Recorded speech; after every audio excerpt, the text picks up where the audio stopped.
Esta es la segunda parte del video sobre el tema Jesús y las mujeres. Vamos a ir retomando algunos de los textos bíblicos y comentando lo que se puede ver allí de esta relación de Jesús con ellas. En primer lugar, detengámonos en ver que Jesús usa ejemplos femeninos también en su anuncio del reino. Miren que esto puede parecer una cosa sutil, pero es bien importante. Por ejemplo, fijémonos en las parábolas de Lucas 15, las parábolas de la misericordia, son 3 parábolas. La primera se refiere al pastor que va en busca de la oveja, la segunda a la mujer que pierde la moneda y se pone a buscarla, y la tercera al hijo pródigo. Normalmente en las celebraciones y en las reflexiones se usa mucho la primera parábola y la tercera. La de la mujer casi no se usa, es menos conocida o no se le da importancia. Aquí queremos destacar cómo el evangelista pone en boca de Jesús, lógicamente, porque no olvidemos la necesidad de interpretar todos los textos bíblicos, pero pone en boca de Jesús 3 ejemplos y uno de ellos se refiere a una mujer que busca la moneda. Eso es bien interesante porque nos deja ver de alguna forma el evangelista que sí hay un equilibrio entre ejemplos masculinos, ejemplos femeninos, y no solamente todo es en lenguaje masculino. Lo que pasa es que históricamente hemos privilegiado muchas veces estas figuras. Ahora, aquí es interesante que la mujer busca una moneda. No es lo más pertinente en estas sociedades donde la mujer ocupa un lugar segundo, que se encargue del dinero. Entonces es bien interesante poner a la mujer buscando la moneda y no solamente pues ocupada de otros servicios. Claro que necesitaban monedas para las compras o lo que fuera, pero de todas maneras es interesante esta relación de la mujer con las monedas. Otra imagen que también nos hace ver este uso de imágenes femeninas y masculinas es cuando Jesús les habla de que no se preocupen porque Dios, así como alimenta a las aves del cielo, también nos va a proteger en todo momento. Y cuando está hablando de eso, entonces pone 2 ejemplos, ¿no? Uno, que lo pone en Lucas 12, 24, 28, pone el ejemplo de los campesinos que salen a sembrar y Dios cuida de esa siembra, pero también pone el ejemplo de los lirios que tampoco ni hilan ni se fatigan y sin embargo Dios también los tiene pues de esa manera. Entonces es muy interesante ver que el oficio de hilar parece que pues es más normal que las mujeres lo desempeñen, entonces también hay como esos 2 ejemplos, eso es bien interesante. Y por último también tenemos otros ejemplos, ¿no? El del amigo inoportuno, que va a pedirle a su amigo y entonces pues por quitárselo de encima él le responde, pero también el de la viuda que le insiste al juez y pues también el juez le responde, pero es para quitársela de encima. Pero aquí, ahorita no estamos mirando pues las consecuencias de la parábola, sino las imágenes femeninas que también están en el Nuevo Testamento, pero que por esa lectura patriarcal que hemos hecho o esa lectura masculinizante, no sé, a veces estas figuras quedan como más relegadas y se ponen menos como ejemplos y la gente las conoce menos. El ejemplo de la viuda que echa las moneditas en el templo y que Jesús invita a los fariseos a que miren ese ejemplo de una viuda que da todo lo que tiene para vivir, es capaz de ponerlo como ofrenda, por pequeño que sea, y que eso vale mucho más que pues todas las riquezas que puedan poner los grandes terratenientes. Son figuras femeninas, no es que estemos simplemente como queriendo descubrir por todo lado dónde hay mujeres para sobrevalorar esta presencia de las mujeres, sino que ahorita nos estamos fijando es en el lenguaje. Ustedes saben que nos cuesta mucho trabajo todavía hoy imaginar a Dios con rostro de mujer, a Dios no solamente Padre, sino a Dios Madre. Y pues detrás de eso están estas realidades que al leer la Biblia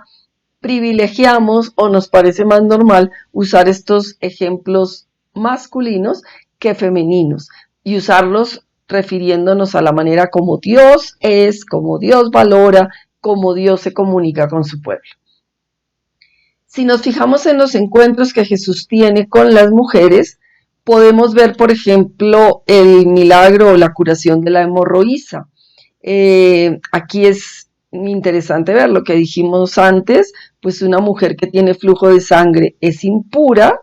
y ella es la que se atreve a tocar a Jesús. Entonces, esto es lo que ha valorado mucho la hermenéutica feminista. No solamente que las mujeres a las que Jesús cura tengan fe y por esa fe les acontece el milagro, sino las acciones que hacen, las palabras que emplean, que en cierto sentido subvierten el orden establecido en ese momento. Una mujer que ya tiene conciencia de su estado de impureza no debería atreverse a tocar el manto de un varón porque lo va a contaminar. Ella es capaz de hacerlo, o sea que es capaz de romper con lo establecido.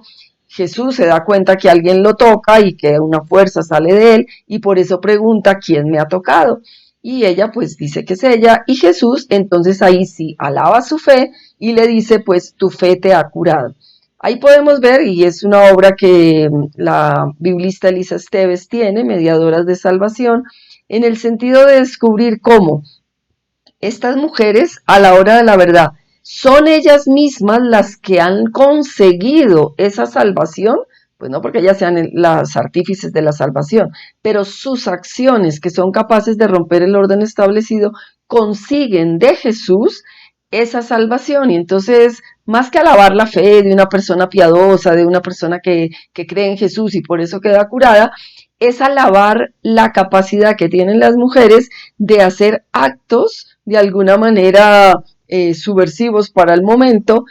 para cambiar las estructuras que discriminan, que impiden que una persona pueda hacer otras cosas, como en ese caso una mujer impura tocar a un varón, y ella es capaz de hacerlo. Lo mismo podríamos decir de la mujer sirio-fenicia, una mujer pagana que va a pedir la curación de su hija. En ese texto es muy interesante ver cómo Jesús, la primera respuesta que le da es, yo no he venido a curar a los paganos, yo he venido a los hijos de Israel. Y sin embargo, esta mujer pues le insiste, es que de la mesa de los patrones, las migajitas que caen también comen los perros. En alguna forma, pues dicen que a los paganos se les podía llamar como perritos. De alguna forma lo que la mujer está haciendo es agrandar el universo de destinatarios del reino, como hacerle caer en cuenta a Jesús que el reino que él predica, que se supone que es la inclusión de toda marginación, implica también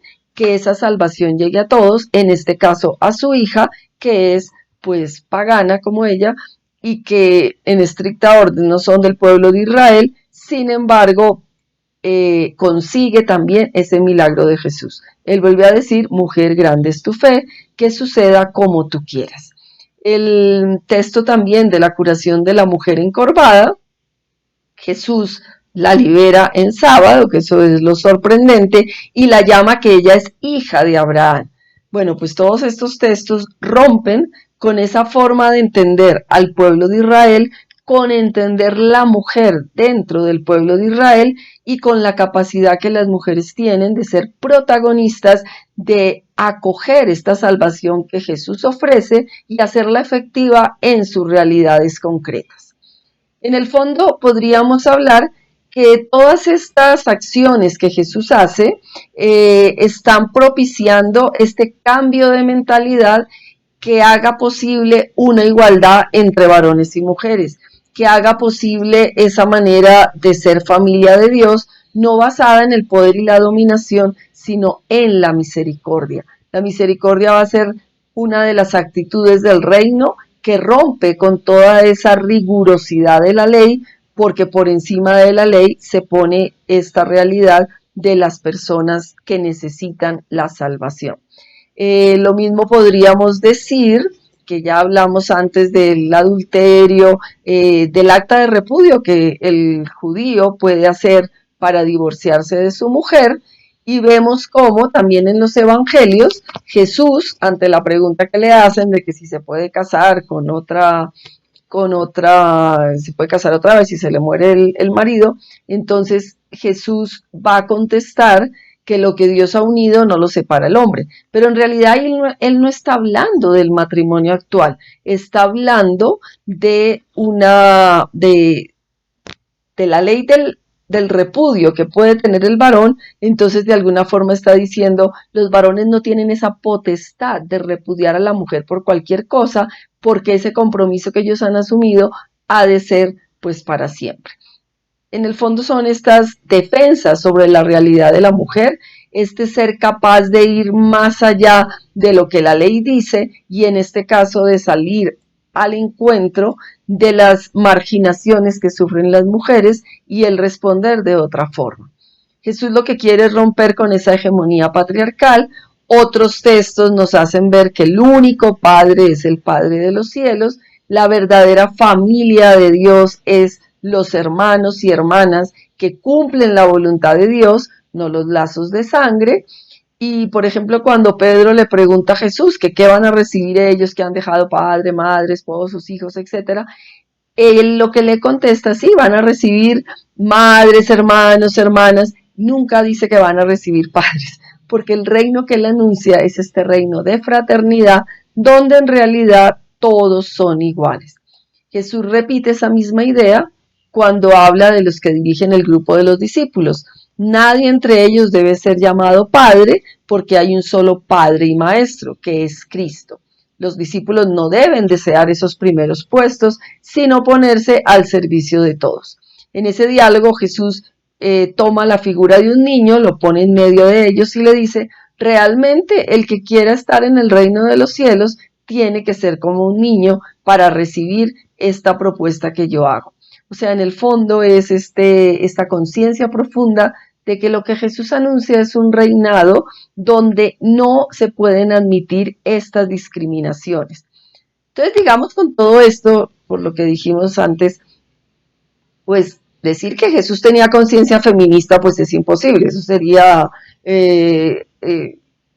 deslocar las cosas de su contexto y eso no es posible. Pero que el reino que Jesús anuncia promueve, propicia y hace posible que se piense de otra manera, que se piense en esta comunidad de iguales, esto es lo interesante. Entonces, más que buscar en los textos si Jesús dijo, si dejó de hacer, lo que hay que seguir como fortaleciendo con mucha fuerza es esta propuesta del reino que exige que haya esa igualdad fundamental. En el tiempo de Jesús se entendió con esos ejemplos que nos ponen los evangelistas, pero en este tiempo se entiende desde las realidades que vivimos. Entonces, por eso la urgencia de actualizar el mensaje de antes a nuestra realidad.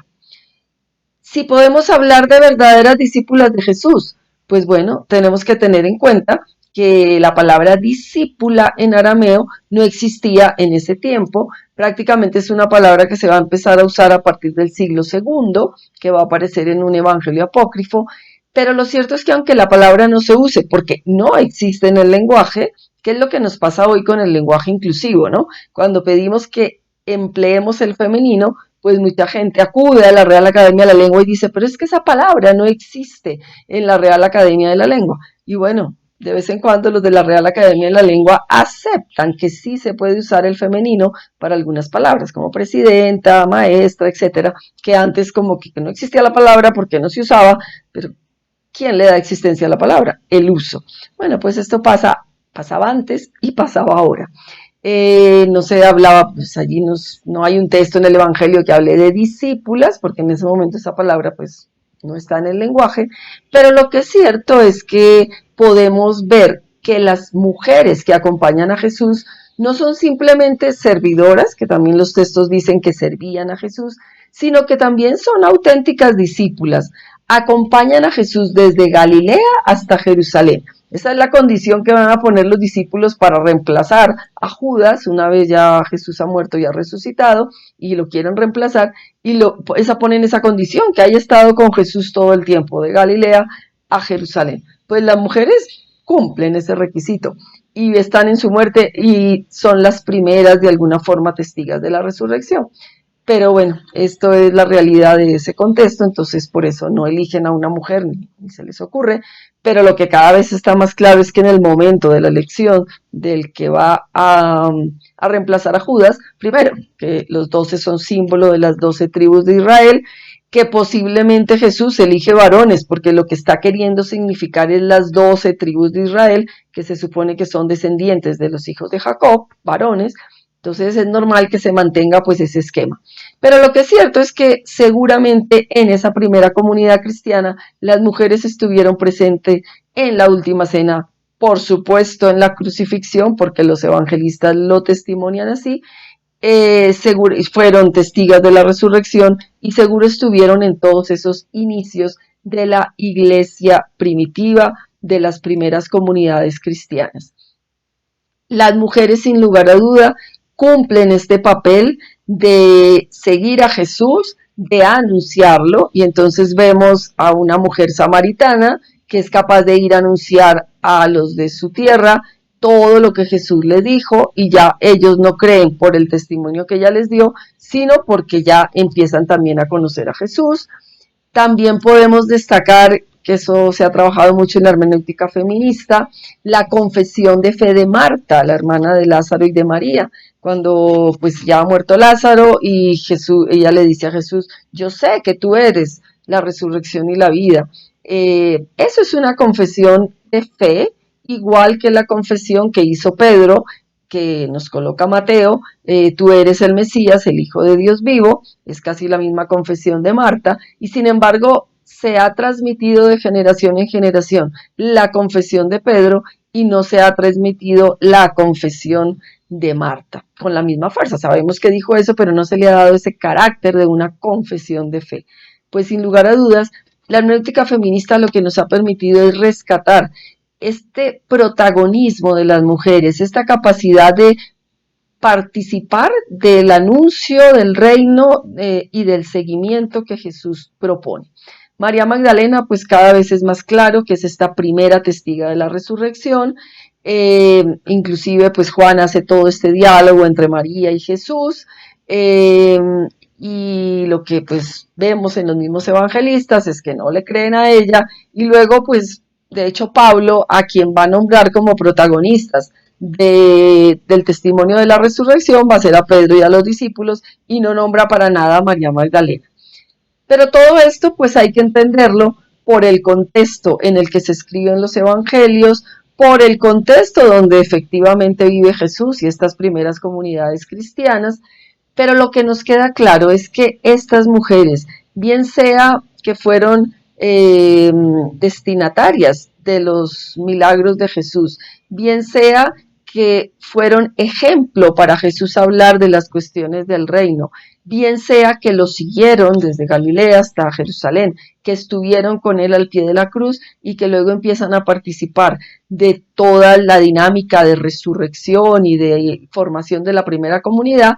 Todas estas mujeres nos muestran que el anuncio del reino es inclusivo de mujeres y que les devuelve su dignidad, su protagonismo y su pertenencia a la iglesia en plenitud de deberes y derechos. Podríamos profundizar mucho más, pero lógicamente en las lecturas ustedes encuentran las citas, encuentran los textos mucho más trabajados. Lo que pues yo pretendo con esta conversación que hacemos a través del video es como hacerles caer en cuenta que gracias a la hermenéutica feminista vamos a los textos bíblicos que siempre son interpretaciones, pero esta interpretación feminista nos permite descubrir que la mujer es destinataria de este anuncio del reino, que ese anuncio del reino de Jesús ha permitido una liberación integral de las mujeres, que ya los evangelistas nos cuentan protagonismos, detalles, actitudes, palabras, hechos que nos dejan ver que las mujeres sí tomaron en serio su papel y lo llevaron adelante, pero que ahora queda el desafío de que nosotras en esta realidad concreta podamos mostrar que el reino de Dios se encarna en nosotras en plenitud de deberes y derechos, que queremos ser discípulas con dignidad total y con igualdad fundamental que los varones, y que la iglesia a la que pertenecemos queremos que cada vez sea más acorde con ese proyecto original del anuncio del reino. Esto es tarea de varones y mujeres, como dije en el video anterior. No es que las mujeres tengamos que hacer toda la tarea, sino que los hombres, si quieren ser fieles al anuncio del reino, tienen que incluir a los que están excluidos del reino por las discriminaciones sociales y eclesiales que a lo largo de la historia se han consolidado, y la tarea es derrumbarlas, cambiarlas, transformarlas y convertirnos a esta iglesia de un discipulado de iguales, donde varones y mujeres tengamos la misma participación y la misma corresponsabilidad en el anuncio y en la realización del reino.